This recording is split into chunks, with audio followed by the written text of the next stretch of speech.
ఆనాడు పాదయాత్ర సందర్భంగా సమ్మక్క సారలమ్మ ఆశీర్వాదం తీసుకొని మొదటి అడుగు వేసిన రోజే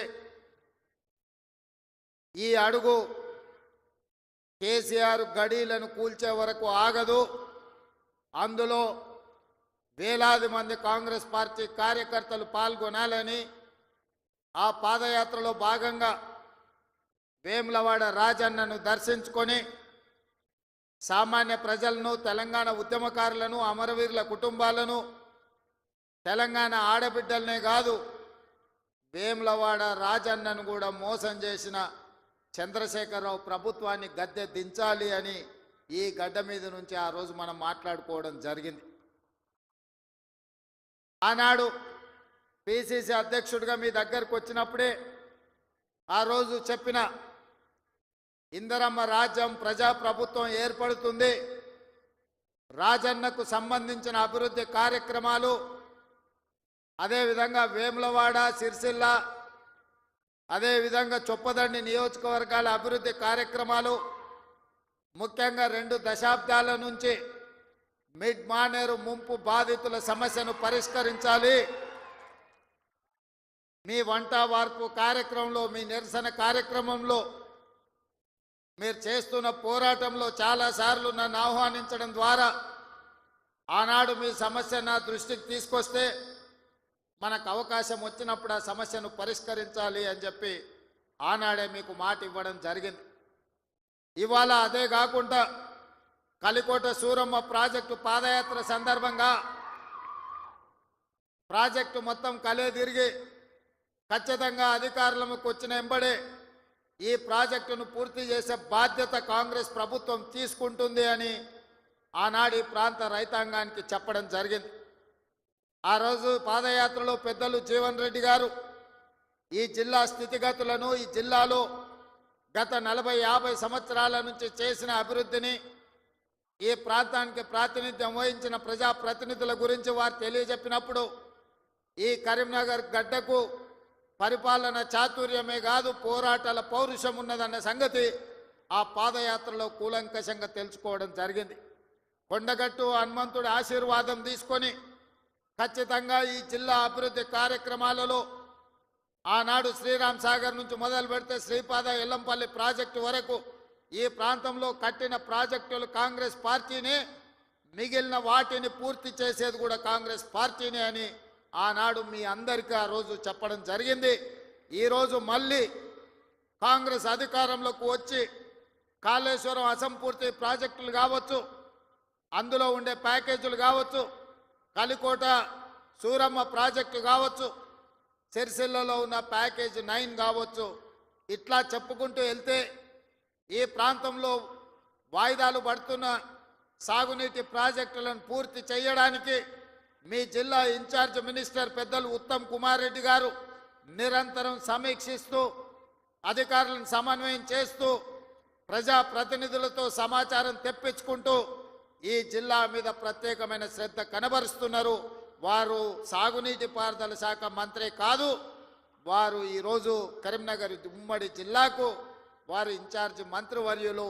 తప్పకుండా కరీంనగర్ జిల్లా ప్రజలకు నేను ఒక మాట ఇవ్వదలుచుకున్నా, 100% ఈ నవంబర్ 30 తారీఖు లోపల మళ్ళీ ఉత్తమ్ కుమార్ రెడ్డి గారు మీ జిల్లాకు వచ్చి ఈ జిల్లాలో ఉన్న సాగునీటి ప్రాజెక్టులు అసంపూర్తిగా ఉన్న వాటిని అన్నింటినీ సమీక్షించి ఎంత కాలంలో పూర్తయితాయి, ఎంత నిధులు కావాలి, మన ప్రభుత్వం ఆ ప్రాజెక్టులను ఎలా పూర్తి చేస్తుందో పెద్దలు ఉత్తమ్ కుమార్ రెడ్డి గారు మీ ఎమ్మెల్యేల సలహాలు సూచనలు తీసుకొని తప్పకుండా ప్రాజెక్టులను పూర్తి చేయడం జరుగుతుంది అని చెప్పి నేను ఈ వేదిక మీద నుంచి చెప్పదలుచుకున్నా.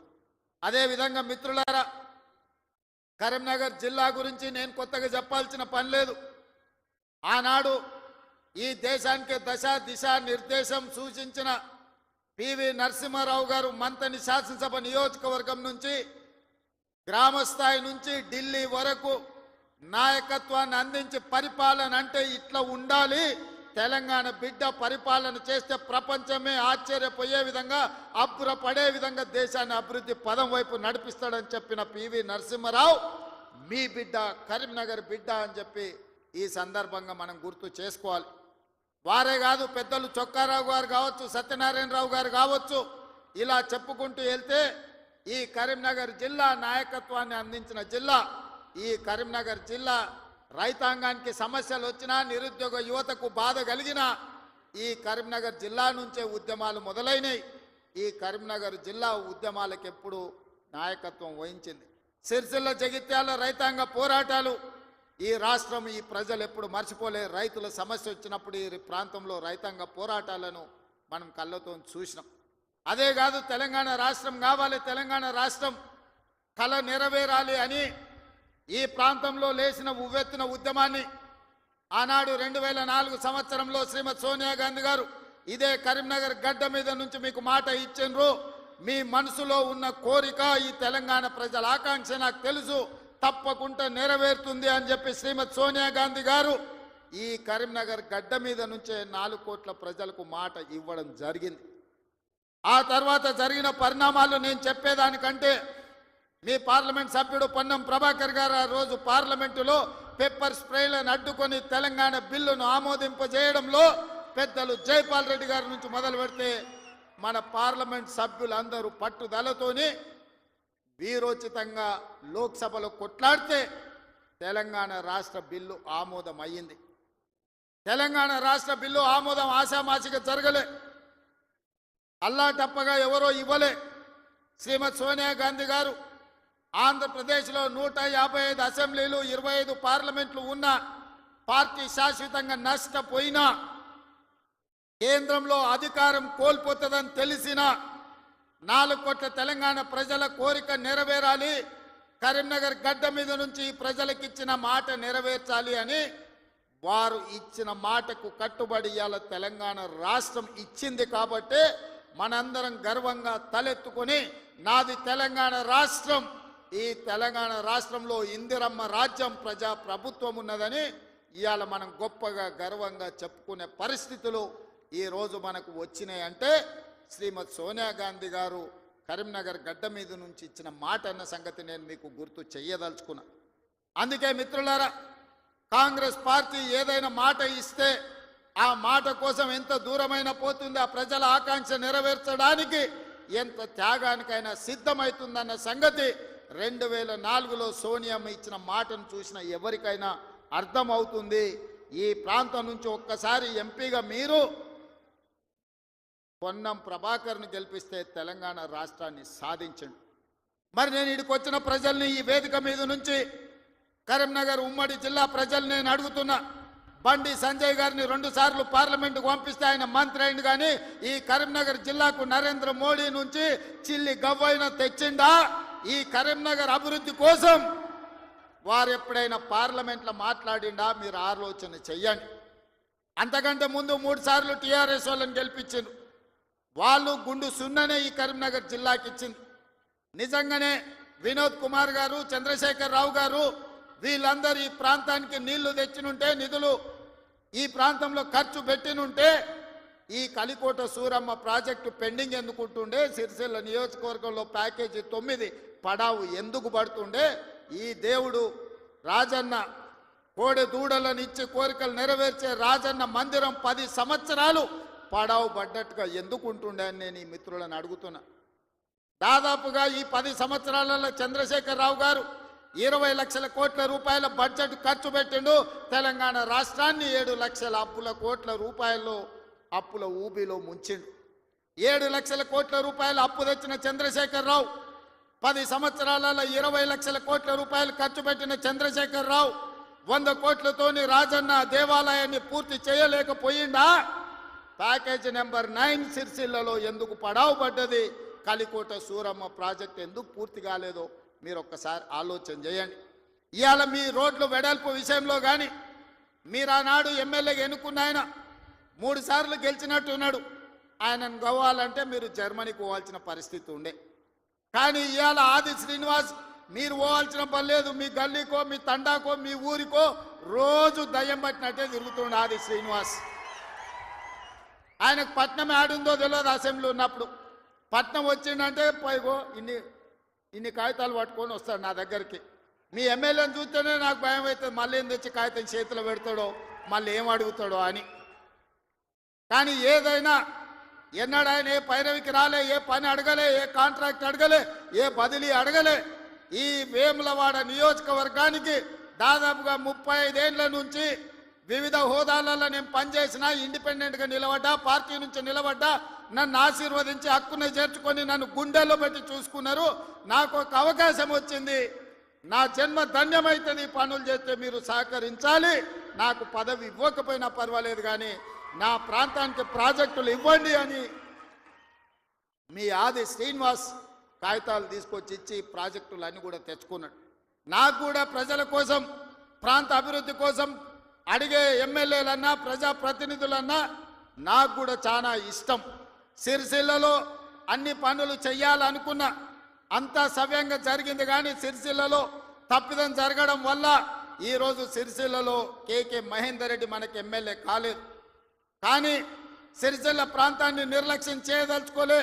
సిరిసిల్ల ప్రాంతాన్ని అభివృద్ధి చేస్తాం, అందుకే మెడికల్ కాలేజ్ మంజూరు చేసినాం. అదేవిధంగా మా చేనేత కార్మికుల కోసం యార్ను డిపో రాజన్న సాక్షిగా వేములవాడలో ఈరోజు పెట్టినాం. ఈ ప్రాంతంలో ఉండే నేతన్నల్ని, గీతన్నల్ని, గల్ఫ్ కార్మికులను ఆదుకోవాలనేది మా విధానం.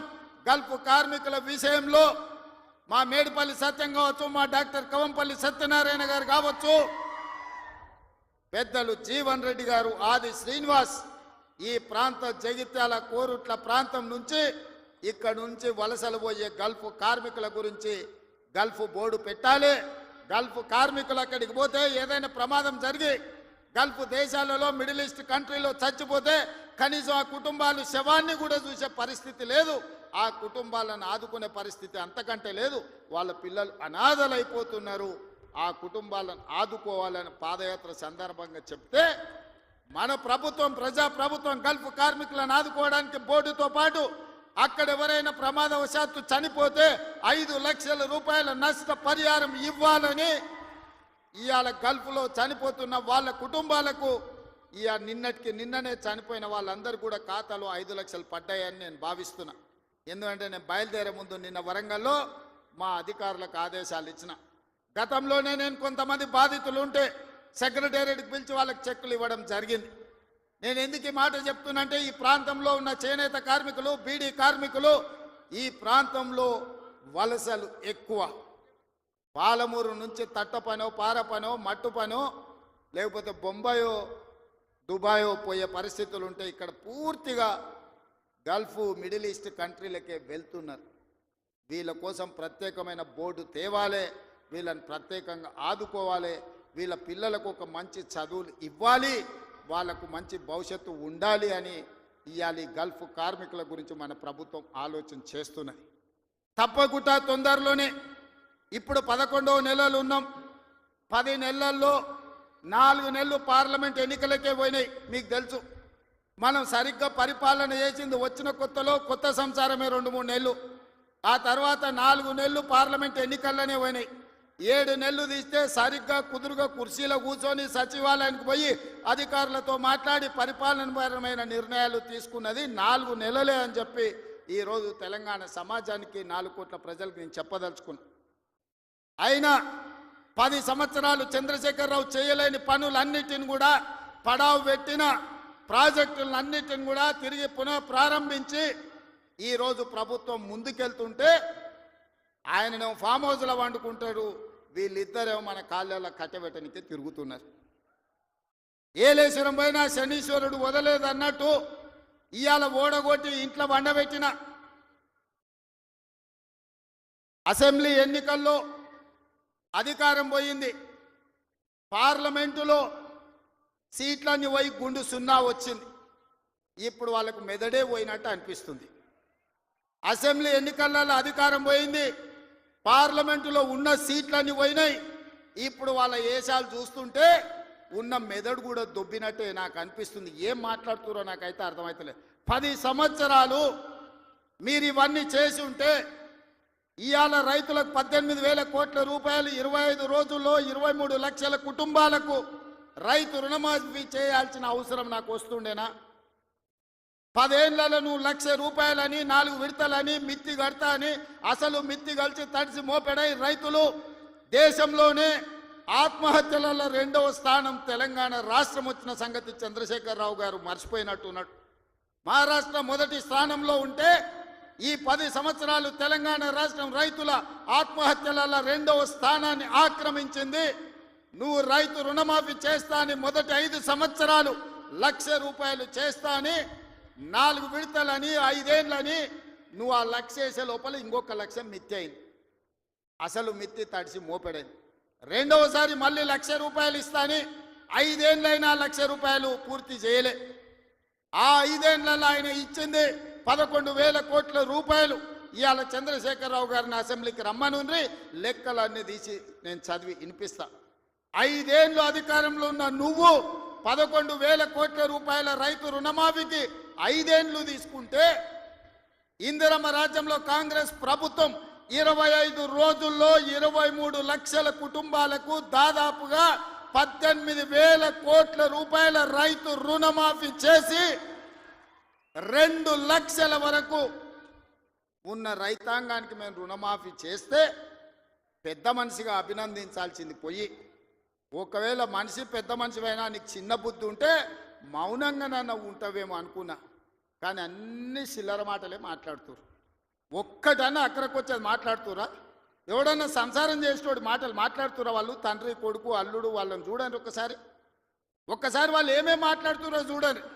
10 ఏళ్ళు ప్రభుత్వం నడుపుతున్నాడు, 10 నెలలు కాకముందే నువ్వు దిగిపో మేము కూర్చుంటామంటారు. 10 ఏళ్ళు కూర్చున్నారు కదా, ఏం ఎలుగబెట్టిర్రు? ఎలుగబెడితే ఏం ఎలుగబెట్టిర్రో చెప్పండి. 10 ఏళ్ళు మీరు చేయలేని పనులు మేము చేస్తుంటే మీకు కడుపు నొప్పి వచ్చిందా? మీకు కాలు నొప్పి అయిందా? ఏం నొప్పి అయింది? మీకు ఏడో నొప్పి లేస్తుంది? నాకు అర్థమైతలేదు. మీ నొప్పికి మా కార్యకర్తల దగ్గర మందు ఉన్నది, పెడతారు. ఏడ పెట్టాలనో ఆడా మీకు నొప్పి లేచిన కాడ మా వాళ్ళు మందు పెడతారు, సిద్ధంగానే ఉన్నారు. మీరు అనుకుంటున్నాం సోషల్ మీడియాలో 4 హౌల పోస్టులు పెట్టి పెద్ద మునగాలం అనుకుంటున్నట్టున్నారు. మా వాళ్ళు ఏంటంటే అధికారం వచ్చింది ఇప్పుడు తొందరగా ఉంది అని కొంచెం రిలాక్స్ అవుతున్నారు. వస్తున్నాయి స్థానిక సంస్థల ఎన్నికలు, మా వాళ్ళు తయారవుతారు, అప్పుడు తెలుస్తుంది ఇద్దరికి బామార్దులకు. ఇవాళ నేను అడిగేది ఒకటే, 10 ఏళ్ళల్లో నువ్వు చేసిన రైతు రుణమాఫీ అంతా లెక్కలు తీద్దాం. ప్రభుత్వం నా దగ్గరనే ఉంది. వ్యవసాయ శాఖ మంత్రి ఈ వేదిక మీదనే ఉన్నారు, తుమ్మల నాగేశ్వరరావు గారు. మొదటి 5 ఏళ్లలో ఎంత విడత, ఎంతమంది రైతులకు ఎంత రుణమాఫీ చేసినో లెక్కలు చెప్పుదాం. 2వ విడత 5 ఏళ్లలో మళ్ళీ అధికారంలోకి వచ్చినాక ఎంతమంది రైతులకు ఎన్ని కోట్ల రూపాయలు ఇచ్చినో లెక్క తీద్దాం.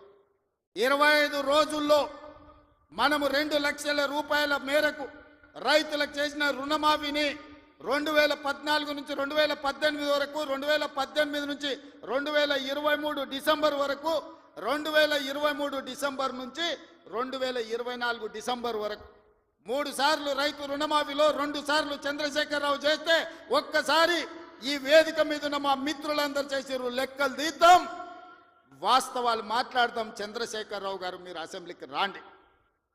నీకు ధైర్యం ఉంటే, నిజాన్ని ఎదుర్కొనే చిత్తశుద్ధి నీకుంటే రా అసెంబ్లీలకు. మా వ్యవసాయ శాఖ మంత్రి ఈరోజు నీకు లెక్కలు చెప్తాడు. ఏమైనా తక్కువ పడితే మిగతా సంగతి నేను చూసుకుంటా.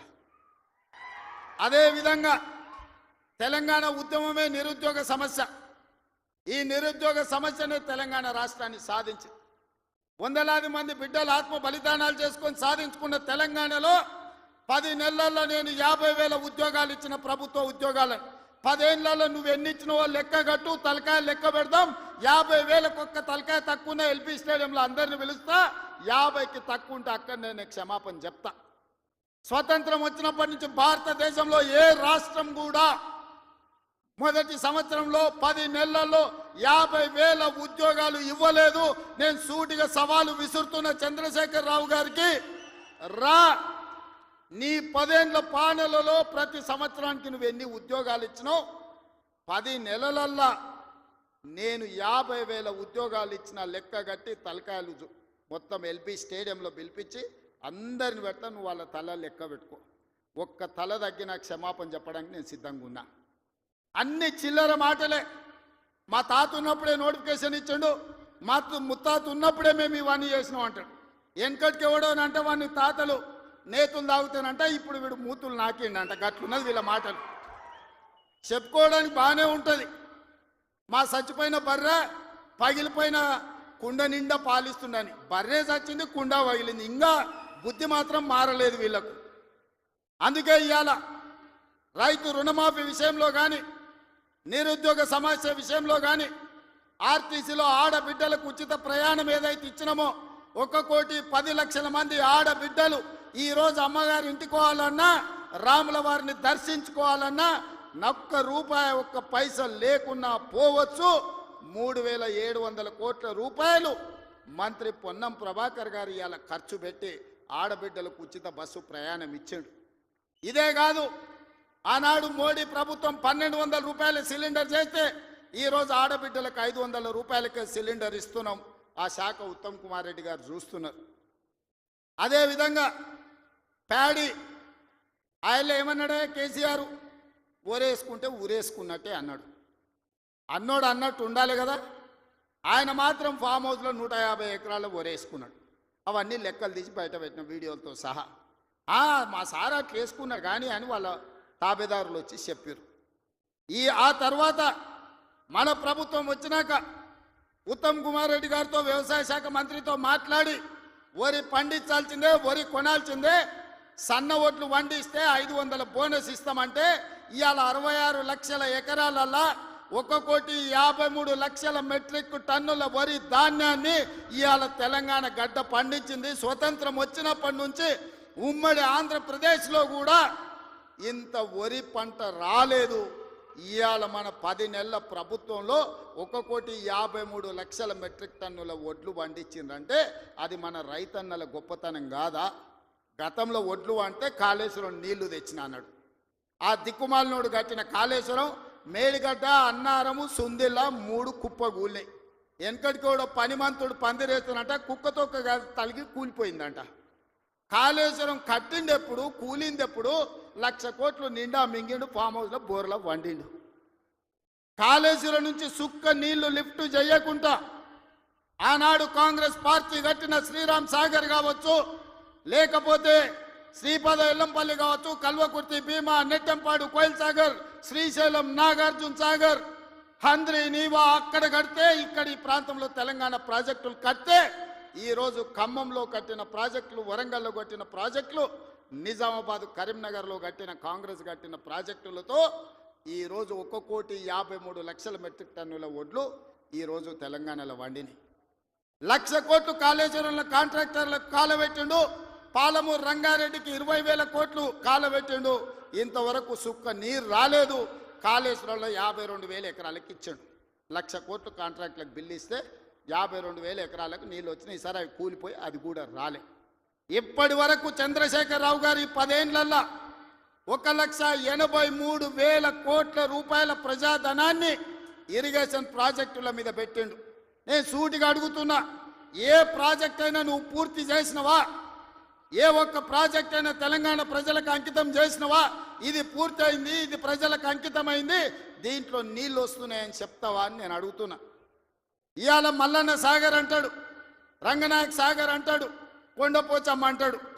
రంగనాయక్ సాగర్ కడితే రంగనాయక్ సాగర్ దగ్గర హరీష్ రావు ఫామ్ హౌస్ కట్టుకున్నాడు. 3 దిక్కుల ప్రాజెక్ట్ ఉంటుంది, మధ్యలో ఆయనకు ఫామ్ హౌస్ ఉంటుంది. ఆయనకు 360 డిగ్రీలు వాటర్ ఫ్రంట్ వ్యూ ఉండాలంట. భూసేకరణ కోసం తీసుకున్న భూమిని హరీష్ రావు పేరు మీదకి బదిలీ చేపించుకున్నాడు. ప్రాజెక్టు కోసం సేకరించిన భూములు రంగనాయక్ సాగర్, సిద్దిపేట దగ్గర ప్రాజెక్టు కోసం సేకరించిన భూములు ప్రాజెక్టుల నుంచి తొలగించి హరీష్ రావు ఫామ్ హౌస్ కట్టుకున్నాడు. దానికి లెక్క చెప్పాల్సింది హరీష్ రావు గారు. ఏం చింత చేయకు, లెక్కలు తీస్తున్నా, నీ లెక్క చెప్తా. కొండపోచమ్మ ప్రాజెక్టు కట్టిందే కేసీఆర్ ఫామ్ హౌస్కు కాలువలు తీసుకెళ్లడానికి. ఇవాళ నిజ నిర్ధారణ కమిటీ వేసుకుందాం, కొండపోచమ్మ ప్రాజెక్టుకు పోదాం. కొండపోచమ్మ నుంచి డైరెక్ట్గా కేసీఆర్ ఫామ్ హౌస్ 100 ఎకరాలకు కాలువ డైరెక్ట్ ఆయన ఫామ్ హౌస్లోకి వెళ్ళి తీసుకుపోయాడు.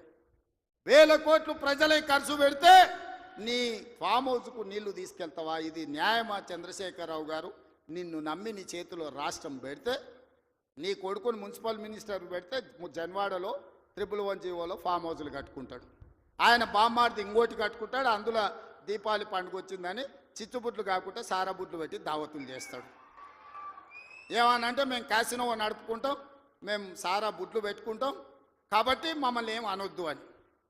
అంటే బావ కళ్ళల్లో ఆనందం చూడడానికి ఆయన బామ్మాడిది ఏమి తాగి తందనాలు ఆడినా డ్రగ్స్ తీసుకున్నాడు ఆ ఇంట్లో దొరికినా కేసు పెట్టొద్దా ఒకసారి ఆలోచన చేయండి. ఎంత సిగ్గు లేకుండా మాట్లాడుతున్నారంటే డ్రగ్స్ తీసుకున్నాడు దొరికిండు కదనే వాడు మొత్తం అందా అవును నేను డ్రగ్స్ తీసుకున్నాను వాడు ఒప్పుకుండు, డ్రగ్స్ ఉన్నోడు దొరికిండని వీడు ఒప్పుకుండు, కానీ వాడిని పట్టుకోవద్దంట పోలీసోడు. ఎందుకంటే మేము బీఆర్ఎస్ నాయకులం కాబట్టి మమ్మల్ని ఏమనొద్దని. ఈ రాష్ట్రంలో ఈ దేశంలో బీఆర్ఎస్ వాళ్ళకి ఏమైనా కొత్త చట్టం ఉందా? ఇడిచిపెట్టాలా? ఊర్లో డ్రంక్ అండ్ డ్రైవ్ అని పిల్లలు ఇవ్వడానికి తెలిసో తెలియక తాగితే నోట్లో పుల్ల పెట్టి ఊదిచ్చి వాని బండి గుంజుకొని వాని పోలీస్ స్టేషన్లో పెట్టి వాని ఈపులు వలగొట్టి వాని దగ్గర 5,000 వసూలు చేస్తున్న సన్నాసి నీ బామ్మార్ది డ్రగ్స్ తీసుకున్నాడు ఇంట్లో దొరికితే అక్రమంగా ఫామ్ హౌస్ కట్టుకుంటే వాని ఇంట్లో విదేశీ మద్యం దొరికితే వాని మీద కేసు పెట్టొద్దు అంటున్నావంటే చట్టం నీకోటి పేదోళ్ళకి ఇంకొక చట్టమా అని నేను అడుగుతున్నా. ఇదా తెలంగాణ రాష్ట్రంలో 10 ఏళ్ళ అధికారంలో ఉన్న మీరు ప్రజలకు చెప్తున్నది. ఇవాళ అభివృద్ధి గురించి మాట్లాడతాడు. 75 ఏళ్ళనే నా కొడంగల్ ఎప్పుడో 1960లో మా పెద్దలు గురునాథ్ రెడ్డి గారి వేదం మీద ఉన్నారు. 6 సార్లు ఎమ్మెల్యే అయ్యాడు. ఎందుకో ఒక్కసారి కూడా వారిని మంత్రిని చేయలే గత ప్రభుత్వాలు. అచ్యుతారెడ్డి అని ఎప్పుడో 60లో ఒక్కసారి కొద్ది రోజులు మంత్రి అయ్యాడు. స్వతంత్రం వచ్చినప్పటి నుంచి ఈ రోజు వరకు మా కొడంగల్ నియోజకవర్గం మీద ఎవరు దయ చూపించలే, ఆ ప్రాంతం నుంచి ఎవరు మంత్రి కాలే. ఇవాళ ఆ ప్రజల కోరిక మేరకు నేను ఎమ్మెల్యేనై ముఖ్యమంత్రిని అయితే నేను ఆడ అభివృద్ధి చేయాలి, మా పిల్లలకు ఉద్యోగాలు ఇవ్వాలి, మా గ్రామాలు ఎడారిగా మారినాయని నారాయణపేట కొడంగల్ ఎత్తిపోతల పథకాన్ని మా నీళ్లు తీసుకెళ్ళనికే తాగనిక నీళ్లు లేక ఫ్లోరైడ్ ఉండి కల్తీ కళ్ళు తాగి ఆ కల్తీ కళ్ళుతోని పిచ్చెక్కి పిల్లల్ని మంచాలకు గట్టేస్తుంటే ఆ బాధ చూడలేక నారాయణపేట కొడంగల్ ఎత్తిపోతల ప్రాజెక్టు ద్వారా 1,00,000 ఎకరాలకు నా ప్రాంతానికి నీళ్లు ఇవ్వాలని నేను ముఖ్యమంత్రిగా చేస్తే అండ్లా కాళ్ళ కట్టె పెడతాడు హరీష్ రావు. ఇదే కాదు, ఇవాళ నేను 1,100-1,200 ఎకరాలు ఆడ భూసేకరణ చేసి తొండలు గుడ్లు పెట్టని భూములను ఇవాళ ఏదైనా ఏజో పారిశ్రామిక వాడ తీసుకొచ్చి పరిశ్రమలు తెస్తే మా పిల్లలకు ఉద్యోగాలు వస్తాయి, నా ప్రాంతం అభివృద్ధి జరుగుతుంది. నేను ముఖ్యమంత్రి అయినా కాబట్టి వాళ్ళకి కృతజ్ఞత తెలుపుకోవాలని నేను ప్రయత్నం చేస్తే కొంతమంది రౌడీ మూకల్ని తయారు చేసి పైసలు ఇచ్చి కలెక్టర్ని ఆర్డీఓని అధికారులందరినీ ఇష్టం వచ్చినట్టు కొట్టిరు. కొట్టింది కొట్టి ఇప్పుడు మా మీద కేసు ఎట్లా పెడతారు అంటారు. ఉత్తోని పక్కింటోని చెంప మీద కొడితేనే ఇవాళ రేపు మన పిల్లల్ని నెత్తి మీద కొడితేనే వాడు 100కు డయల్ చేస్తుండు, మా నాయన కొడుతుండు మా నాయనమ్మ కొడుతుందని. స్కూల్కి పోయే పిల్లగాడు కూడా అలా తెలివి వచ్చింది, నెత్తి మీద ఎట్లా అంటే వాడు 100కి డయల్ చేస్తుండు. అధికారులను కిందేసి కొట్టి చంపేదానికి ప్రయత్నం చేస్తే కేసులు కడితే మా టీఆర్ఎస్ వాళ్ళ మీద కేసులు ఎట్లా కడతారు? బరాబర్ మా టీఆర్ఎస్ వాళ్ళు ఇట్లనే దాడులు చేస్తారంటారు. నేను అడుగుతున్న చంద్రశేఖరరావు గారిని, నీ కొడుకు నీ అల్లుడు మాట్లాడే భాషను మీరు సమర్థిస్తున్నారా? భూసేకరణ చెయ్యొద్దా? తెలంగాణ రాష్ట్రంలో పరిశ్రమలు పెట్టొద్దా? మా IT and industry Sridhar Babu గారు రోజుకి 20 గంటలు పనిచేస్తూ ఈ రాష్ట్రానికి 1,000 కోట్ల రూపాయల పెట్టుబడులు తెచ్చి విదేశీ పరిశ్రమలను రప్పించి నిరుద్యోగ యువకులకు ఇంజనీర్లకు ఈరోజు ఉపాధి కల్పించాలని చేస్తున్న ప్రయత్నం తెలంగాణ రాష్ట్రంలో చెయ్యొద్దా? మీరు చెప్పండి. 10 ఏళ్ళు ప్రభుత్వం నడిపిన మీరు భూసేకరణ చేయలేదా? మల్లన్న సాగర్ల ప్రజల్ని ముంచలేదా? 14 గ్రామాలను మల్లన్న సాగర్ల ముంచలేదా? కొండ పోచమ్మల ముంచలేదా? రంగనాయక సాగర్ల ముంచలేదా? ఫార్మా సిటీ అని ఎయిర్పోర్ట్ కూతబెట్టి దూరంలో 14,000 ఎకరాల భూములు సేకరించలేదా? ఇవాళ ఒక కొడంగల్లో నేను భూసేకరణ 1000 ఎకరాలు చేస్తే మీ కడుపు మంట ఏంది, మీ దుఃఖం ఏంది, మీ బాధ ఏందని నేను అడుగుతున్నా. ఇదా న్యాయం? ఇదా ప్రభుత్వాన్ని నడిపినోడు మాట్లాడేది? ఈ విధానం ఉంటే రాష్ట్రం అభివృద్ధి చెందుతుందా? నేను అడుగుతున్న ఈ వేదిక మీద నుంచి తెలంగాణ రాష్ట్ర రైతాంగాన్ని, ఎవరో ఒకరు భూమి కోల్పోవాల్సిందే. అభివృద్ధి జరగాలంటే భూసేకరణ జరగాల్సిందే. భూసేకరణ జరిగితే ఎవరో ఒకరు భూమి కోల్పోవాల్సిందే. ఎవరు ఇష్టంగా భూమి ఇవ్వరు. కానీ బాధలో ఉన్న రైతుకు నష్టపరిహారం అత్యధికంగా ఇవ్వడం ద్వారా ఆ రైతును మనము ఆదుకోవాలి. ఇవాళ ఎక్కడైతే భూసేకరణ జరుగుతుందో భూసేకరణ చట్ట ప్రకారం వాళ్ళకి ఎక్కువ ఇవ్వలేకపోతున్నాం. నేను చీఫ్ సెక్రటరీ కలెక్టర్లకు ఆదేశాలు ఇచ్చిన, ఆ ప్రాంతాలలో భూముల విలువ 3 అంతలు పెంచండి. అప్పుడు వాళ్ళ భూమికి ఊర్లో 10 లక్షలు ఇస్తే మనం 30 లక్షల నష్టపరిహారం ఇస్తే ఆ రైతు సంతోషంగా ముందుకొచ్చి భూమి ఇస్తాడు. శాశ్వత అభివృద్ధి కోసం రాష్ట్ర పునర్నిర్మాణంలో త్యాగం చేస్తున్న భూ యజమానులను వాళ్ళు దళితులు, గిరిజనులు, బలహీన వర్గాల వాళ్ళు ఉంటారు. చిన్న చిన్న భూములు ఉంటాయి, కుటుంబంలో 5-6 మంది ఉంటారు. వాడు అసూటనో ఇసూటనో పోయి భూమి కొనుక్కోవాలంటే నష్టపరిహారం అత్యధికంగా ఇవ్వాలని చట్టాన్ని సవరించమని వాళ్ళు నేను ఆదేశాలు ఇచ్చిన. నేను అడుగుతున్న మిత్రులారా, నల్లమల అడవుల్లో నుంచి ఒక గ్రామీణ ప్రాంతంలో వ్యవసాయ కుటుంబం, ఒక రైతు బిడ్డగా జిల్లా పరిషత్ మెంబర్ నుంచి ముఖ్యమంత్రికి వచ్చిన. నాకు తెలియవా కష్టాలు? భూమితో ఉన్న సెంటిమెంట్ నాకు తెలియదా? భూమి మన ఆత్మగౌరవం అన్న సంగతి నాకు తెలియదా? గ్రామంలో మన గుర్తింపు, మన గౌరవం, మన ఆత్మగౌరవం, ఊరిలో మనకున్న భూమి, మనం చేసే వ్యవసాయము ఎన్నెట్ల నాగలి కడతాడు అని అంటే వెనకటికి పిల్లనిచ్చేటోళ్ళు. 20 జతలు ఎట్లు నాగలి కడతాడు అని అంటే వాళ్ళు ఇటుకి పిల్లనిచ్చేటోళ్ళు. భూమి లేనోనికి పిల్లని ఇవ్వాలంటే 10 సార్లు ఆలోచన చేసేటోళ్ళు. అట్లాంటి భూమి తల్లిదండ్రులతో సమానం అనుకునే ఈ సమాజంలో భూమి కోల్పోతున్న వాళ్ళను హక్కున చేర్చుకొని అత్యధికంగా నష్టపరిహారం ఇవ్వాలని నూతన విధానాన్ని ఇవాళ నా ప్రభుత్వం తీసుకొచ్చింది. నా మంత్రివర్గ సహచరులు మీరు ధైర్యంగా ముందుకు వెళ్ళండి అని చెప్తున్నారు.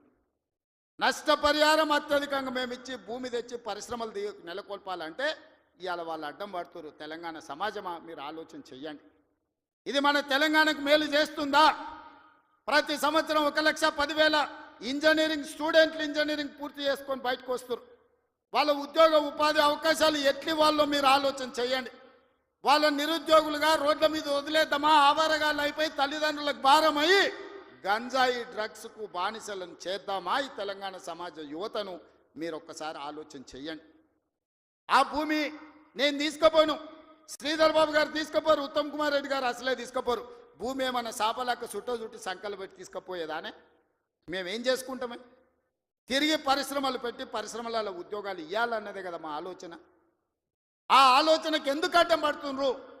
10 ఏళ్ళు మేము సరైన నష్టపరిహారం ఇవ్వండి, భూసేకరణ చేయండి అని మేము సహకరించిన ప్రతిపక్షంలో ఉండి నీకు ఆ కనీస పరిజ్ఞానం కానీ జ్ఞానం కానీ ఎందుకు లేదు చంద్రశేఖరరావు గారు అని నేను అడుగుతున్నా. ఉద్యమకారునంటో 80,000 పుస్తకాలు చదివినోన్నంటో అపర మేధావినంటో ప్రపంచంలో నీ అంత మేధావి లేడు, పోటీ పెడితే 1 నుంచి 100 వరకు నీకే ర్యాంక్ వస్తుంది అంటో ఇంత చిన్న లాజిక్ మిస్ అయినవా చంద్రశేఖరరావు? భూమి సేకరించకుండా పరిశ్రమలు నెలకొల్పలేమని నా నియోజకవర్గం మీద ఎందుకు కక్ష కట్టినవని నేను అడుగుతున్నా. నేనేమో 1,00,000 ఎకరాలు సేకరించలే, 4 గ్రామాలలో కలిసి 1,100 ఎకరాలు నేను భూమి తీసుకుందామన్నది. ఇదో ప్రపంచ సమస్య అయింది. ఇంకా నేను ఢిల్లీ అయిపోయింది, ఇప్పుడు చంద్రమండలం పోతాడంట ఆయన. చంద్రమండలం పోయి ఆడ కూడా ఫిర్యాదు చేస్తాడంట. నువ్వు ఆడ తిరిగొచ్చినా కుట్ర చేసినందుకు మాత్రం ఊసలు లెక్క పెడతావు కేటీఆర్, నువ్వు అది గుర్తు పెట్టుకో. చూస్తూనే ఎంత గుర్తావో ఎగరని అని. ఉయ్యాల ఎంత ఊగినా అక్కడనే వచ్చి ఆగాలి, తెలుసు కదా. ఉర్రిగా అటు ఊగొచ్చు, ఉర్రికి ఇటు ఊగొచ్చు. ఉయ్యాల ఆగాల్సి వచ్చినాడు మధ్యలోనే ఆగుతుంది. యాడ్ కురుకుతాడు, ఎంత దూరం ఉరుకుతాడు. ఉరకని అని చూస్తున్నా, ఉరుకులాట ఏందో చూద్దాం కేటీఆర్ దాని. అందుకే మిత్రులారా, ఈ తెలంగాణ రాష్ట్రాన్ని అభివృద్ధి చేసుకుందాం. రాజన్న సిరిసిల్ల అభివృద్ధి కోసం నిధులు ఇచ్చినాం. ఇవాళ మీ ప్రాంత అభివృద్ధి మా బాధ్యత. 10 సంవత్సరాలలో ఈ తెలంగాణను ఒక గొప్ప అద్భుతమైన అభివృద్ధి చెందిన రాష్ట్రంగా తీర్చిదిద్దుకుందాం. తెలంగాణ రైజింగ్. ఈ దేశంలోనే ఏ రాష్ట్రమైనా తెలంగాణను చూసి కాపీ కొట్టాల్సిందే, తెలంగాణ రాష్ట్రాన్ని చూడడానికి రావాల్సిందే. ఆ విధంగా మనం అభివృద్ధి చేసుకుంటూ ముందుకు వెళ్దాం. ఇంత మంచి కార్యక్రమాన్ని ఏర్పాటు చేసినందుకు అధికారులతో పాటు నిర్వాహకులకు అందరికీ మనస్ఫూర్తిగా ధన్యవాదాలు తెలియజేస్తున్నా. చాలా విషయాలు ఉన్నాయి మీతో పంచుకోవాల్సినవి, వస్తానే ఉంటా, మిగతా విషయాలు మాట్లాడుతూనే ఉంటా. చివరిగా చంద్రశేఖరరావు గారికి మాత్రం ఒక మాట చెప్తున్నా. అసెంబ్లీకి రా స్వామి, రా, వచ్చి కూర్చుందాం. రా, నీ 80,000 పుస్తకాలు ఏం చదివినావు మాట్లాడదాం. ఒక్కసారి రావే స్వామి, వస్తే రోజంతా చర్చ చేద్దాం. చేస్తే ఏందో తెలుస్తుంది లెక్క. మళ్ళొక్కసారి అదేవిధంగా చేనేత కార్మికుల కోసం పని కల్పించాలని మన స్వయం సహాయక సంఘాల ఎస్హెచ్ గ్రూపులకు 65,000 మంది ఉన్న 65 లక్షల మంది ఉన్నారు. 1,30,00,000 చీరలు స్వయం సహాయక సంఘాలకు సంవత్సరానికి 2 చీరలు ఈరోజు మంచి క్వాలిటీతో ఇచ్చి ఆడబిడ్డల ఆత్మ గౌరవంతో ఉండే విధంగా నిర్ణయం తీసుకున్నాం. ప్రతి ఆడబిడ్డలకు 2 చీరలు ఇస్తాం. ఇక్కడుండే మా వాళ్లకు ఓన్లీ పవర్లూమ్ నుంచి కాకుండా మన పాలిస్టర్ అండ్ కాటన్ మిక్స్డ్లో చీరలు తయారు చేయండి, మంచి చీరలు వాళ్ళకి ఇద్దాం. ఆత్మ గౌరవంతో బ్రతికే విధంగా తెలంగాణను ముందుకు తీసుకెళ్దామని తెలియజేస్తూ మీ అందరి దగ్గర సెలవు తీసుకుంటున్న ధన్యవాదాలు మిత్రులారా. దొంగ దొరలా భరతం పడతాడు మన రేవంత్ అన్న, పేద ఇంటికి పండుగ తెస్తాడు. సోనియమ్మ దివెనతోని రాహులన్న సైనికుడయ్యి పెద్ద కొడుకై యుద్ధం చెయ్య సిద్ధమాయే రేవంత్ అన్న. 3 రంగుల జెండా